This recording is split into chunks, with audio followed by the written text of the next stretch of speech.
If you want to scale on Meta ads in 2025, then you need to master creator content, often referred to as UGC or user-generated content. Now, I've spent years analyzing what types of UGC and creator content actually moves the needle for brands. And I'm going to share everything that I know today, because it looks a whole lot different than it did even last year. So whether you're a creative strategist, a media buyer, or a creator looking for the inside scoop, by the end of this video, you're gonna learn everything that you need to know to make creative that converts on Meta ads. Also, if you guys let me know in the comments what your brand niche or industry is, I'll suggest a few UGC formats and angles that I think could work for you. First thing I wanna talk about, why is UGC still important in 2025? Because to be honest, there's a lot of talk that UGC is dead. Here's the actual truth. It's actually one of the most profitable creative types that there is on Meta ads. In fact, in a recent analysis that I did across 20 brands, more than 50% of the creatives that were top performers were actually creator content. And for brands that were spending more than 7 figures per month, that number was even higher. The other types of creative formats that we would see in these top performers would be things like founders content or high production concepts or even images. So why does UGC content still dominate, right? Well, people still want authentic and intimate creative, but it's not as easy as it used to be. In fact, I used to hear all the time that the reason why UGC worked is because people want to hear from people. They want to hear from people who look like them and could be their friends. They don't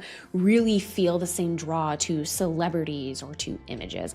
But honestly, the jig is up on that one. People know about UGC content and that these people are likely getting paid to provide an endorsement. However, people still really trust creators who they like, who are authentic, and ultimately who they trust. That's why I'd say in 2025, you don't need UGC. You need the right creators and the right formats to tell stories that they are already passionate about. Now let's discuss the recipe for UGC that converts. Now, there are certain qualities that differentiate creator content that really moves the needle and the garbage that you can pay $50 for on a random website. So let's break this down. What factors do you actually need to make this type of content work? Number one, a non-negotiable is an amazing hook. And I'm not gonna go super in depth here. I actually have a really great video that dives more into the hook, but I do wanna talk about it a little bit. So your hook essentially has 2 main functions. This is really important. Meta actually uses the content in your first 3 seconds to help deliver it to the right people. And number 2, to stop your audience. So yeah, this is actually something that I think is really important that a lot of newbies don't get. Your hook isn't just about your script and what you say. It can also be a visual hook. Think about this. Think about the beginning of this video. And this is also going to include your text overlay, which oftentimes can be different than what is actually being said on voiceover if you have any voiceover at all. The second thing is going to be to make modular content. So when I'm working with creators and I'm developing the script, I actually like to break down that script into what I call modular content. And these are essentially different parts of the script that can be swapped around and even used with different creators to make compilations. The core modules are going to be the hook, the problem agitator, the solution, features and benefits, social proof, and the call to action. Let's break each one of these down. Number 1 is the hook, right? You want to be able to grab your desired audience immediately. And then typically you're going to have a problem agitator right after this, right? So the right problem agitators are really going to deepen that relatability and also highlight more of the pain point. After that, you're typically going to have the solution introduction, and this is where you're going to position your product or service as the thing that solves your pain or problem. And then you're going to be able to talk more about the product or service through a series of features and benefits. And then you're going to be able to end with a clear CTA and compelling action. Now, the third factor in developing creative that converts is to find a great creator. And something that I actually always talk about with brands is if a creator can pass the sniff test or not. I've reviewed so many pieces of creator content now that I can tell if I want to work with a creator literally within the first 3 seconds of love watching some of their footage. And essentially what I'm looking for is a creator that really knows how to show up for their audience. Are they vulnerable? Are they aspirational? And do I think that they can really show up enthusiastically for the brand? And I've actually found that working with creators, not UGCers, is actually way more effective right now in 2025.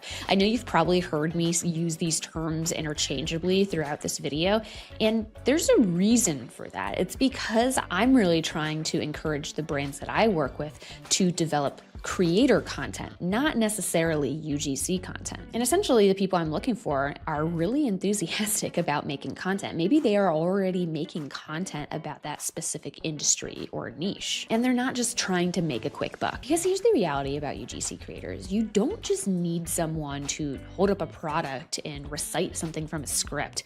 That type of content isn't really that successful anymore. Even when I think about the type of content that I make with brands when I am doing my own partnerships, I actually think, can I actually enthusiastically and authentically make a recommendation for this product?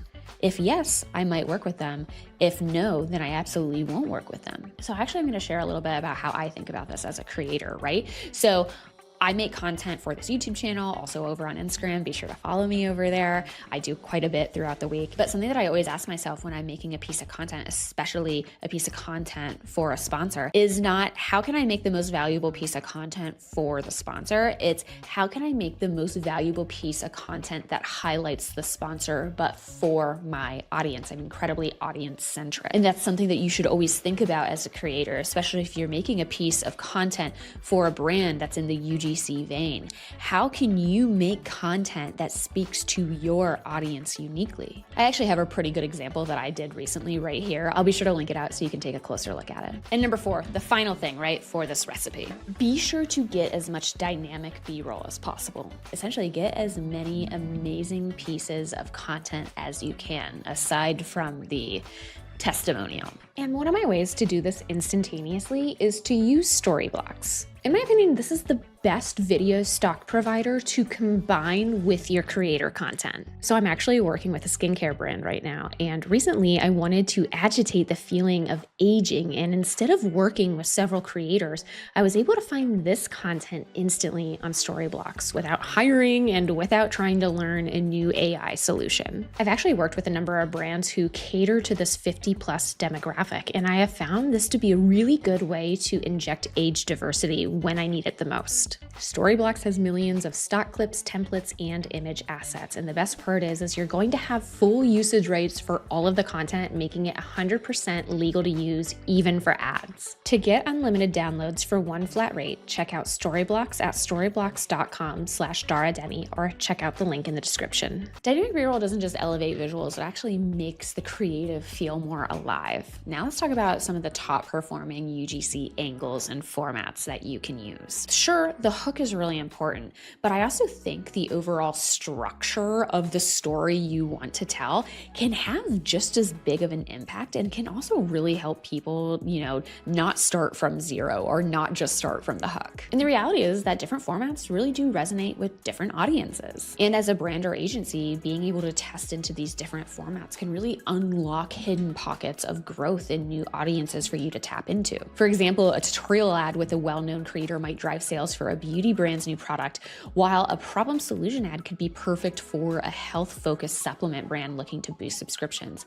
The key is to choose the right format and test widely to maximize your chances of success. In 2025, the Meta Ads algorithm really thrives on variety. The platform rewards fresh, engaging, and unique content. So here are the formats that I'd highly suggest all brands test for their creator content. Number 1, the problem solution. This is like the OG one. This is El Clasico. It's one of the most common pieces of creative content, and I think it's because it's also one of the most scalable, especially when you think of the marketing journey funnel. And essentially what this format does is it begins with a problem and then positions your product or service as the solution to that problem. Next up, we have the tutorial. This is a really common piece of educational content, and the reason why I really like using it is because it masquerades as organic content. It it doesn't jump out and immediately say, hey, I'm an ad. Essentially, these are how-to in nature. You are teaching users how to do something. This works really well for products that have a clear utility or even require certain instructions. Next up is the review ad. This generally begins with the creator saying, this is my honest review of. I find that these are a really great way to build trust with your audience because it allows creators to more authentically tap into their own unique POV. I'd also highly suggest that you have the creators address common questions or concerns or objections that you notice people have about your product or service. This allows for them to address those, again, in a way that feels more authentic. Next up, we have a comparison ad. Now, this can be brand versus brand, or even brand versus something a little bit more obscure. This is really similar to a review, but essentially it's a review that compares two products or experiences to one another, which is really great for industries with obvious competitors like tech or beauty. To be honest, I don't see a ton of these, but I like these a whole lot. Next up, I have to mention it, ugly ads. These often contain surprising visuals that stop the scroll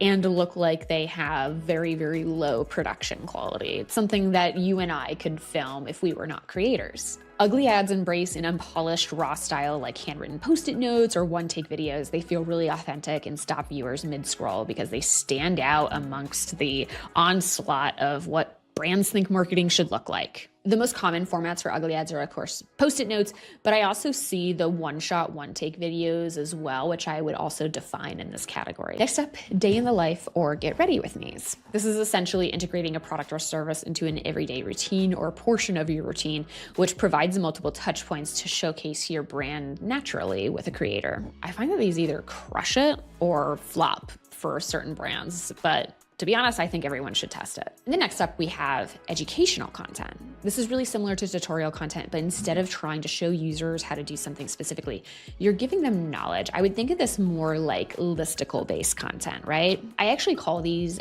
educational knowledge shares inside of my performance creative course, because essentially you're just trying to provide information. You're not trying to give a step-by-step guide or tutorial on how to do something. And then the next format is what I call a personal history angle. In theory, this could be any type of creator content. However, I find that this storytelling format tends to connect and resonate a lot more emotionally by sharing more in-depth personal experiences. And then of course, we can't forget about skits. These are fun scripted scenarios that highlight the product in a unique way. And of course, these can be solo or have multiple characters. I actually think this is something that's underutilized in creator content. Is often it's very much a solo experience for the creator, but when you can bring other people like family members or friends or partners into the content, I actually do see that really help to move the needle in terms of storytelling and even in terms of performance. Now, I know that some people would tell you that things like unboxings, before and afters, or even compilations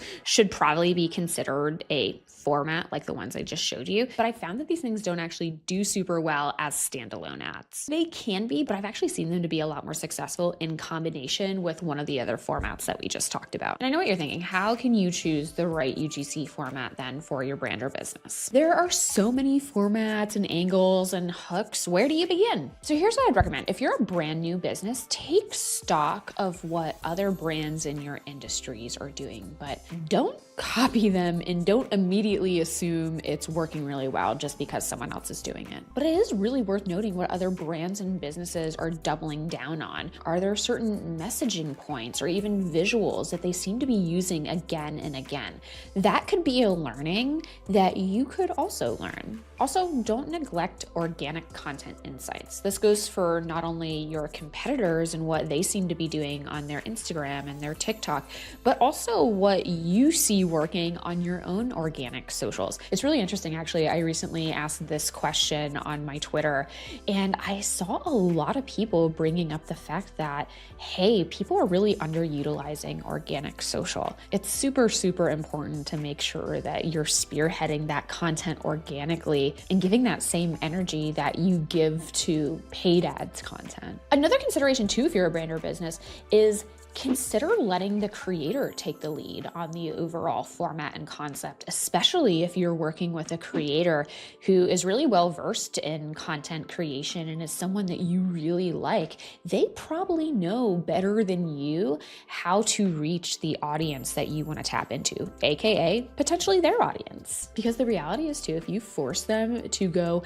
line by line, script by script, word by word, the content's probably going to be you have to give your creator some options and some room for them to really flourish in their creativity. However, at the end of the day, a problem solution video is probably going to be your safest bet. This is ultimately where I would start, and I know many brands and businesses have started, and it's worked out really well for them. And also, for what it's worth, my own content as a creator tends to be a lot more educational in nature, probably because I'm a business creator, but I am actually the one who tends to pitch brands and what type of content or angle I want to make for them. And that's typically done after the deal is signed. But ultimately, the mindset that you have when you're trying to choose which formats and angles is, number one, you can't be afraid to experiment. You're really going to have to test out multiple different angles and formats to see what truly resonates with your audience. And the more that you test, the closer you are to truly understanding what really resonates with your audience and what can unlock true scale. I think it's helpful to know too that literally all brands go through it. So get comfy. Now let's talk about how to analyze and optimize your UGC performance. Understanding the performance metrics behind your content is incredibly crucial to understanding why something's working and what you can do to improve it. But to be honest, the metrics, aka the data alone, doesn't tell the full story. So I actually like to think about analyzing UGC as a 4-step process: metrics, content, comparison, and feedback. So let's talk about the numbers, the metrics, right? So when I'm analyzing UGC, I am typically looking at these data points. Number one, your spend, your CPA, and your purchases, and maybe your ROAS. These are going to be your primary metrics. These alone are going to tell you if an ad creative worked or did not work. Now, I actually have a video that I did recently that went in depth how to analyze your Facebook ads performance. That's definitely worth a watch if you want an in-depth guide. Now, the other things I'm going to be looking at when analyzing creator content are going to be things like your hook rate. So we can actually measure how effective your hook is, which is awesome. And this is essentially going to show you the percentage of viewers who watched the first 3 seconds of your ad. And this is a wildly, wildly important metric because if you can't capture someone's attention, then you've already lost. Second metric is the hold rate. And this is essentially measuring the viewer retention throughout the rest of the ad. This is going to indicate if your storytelling and video editing is actually engaging enough to keep people watching. And then finally, your CTR, or your click-through rate. And this essentially just measures if people are interested enough by your ad to actually click through to your landing page. Now, the way that I like to think about these is things like your spend, your CPA, your ROAS, your purchases. Those are your primary metrics, right? They're going to tell you whether or not something is working or it's not. And then things like your hook rate, your hold rate, and your CTR, there's going to be storytelling metrics.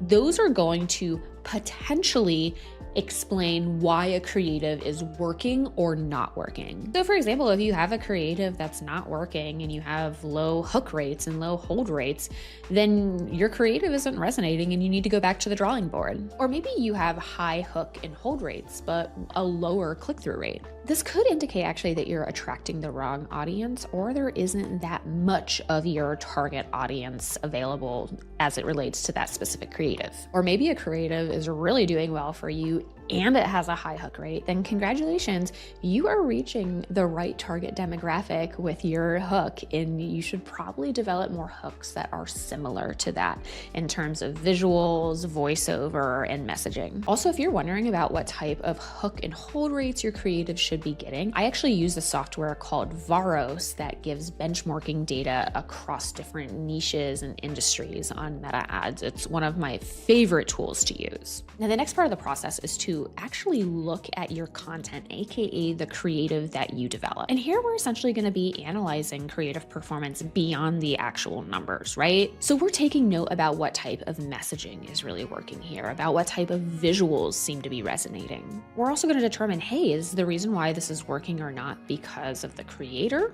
What about the setting, and how is the pacing and storytelling doing? Now, of course, when you're looking at pacing and storytelling, that can often be drawn to the hold rate. But for a lot of these is there's not going to be a one-to-one correlation between messaging to a specific data point, right? You're actually just going to have to look at trends over time and determine, hey, does this seem to be resonating after a few tests or not? Another thing that I like to do is comparison. So this is essentially where you are taking stock of how your creative compares to others. How I like to think about this initially is overall campaign performance in relation to those specific creatives. So when we're looking at the performance of the creative test, how does that compare to things overall? And then another thing that I like to consider is, okay, how does this creative then compare to top performers?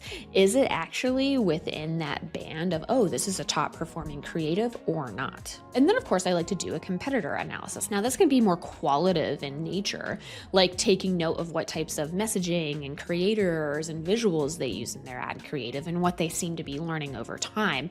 But again, you can also look at a platform like Veros to really understand more of that benchmarking data that you might be after. And then finally, something that I find a lot of people overlook is feedback. Do not overlook feedback.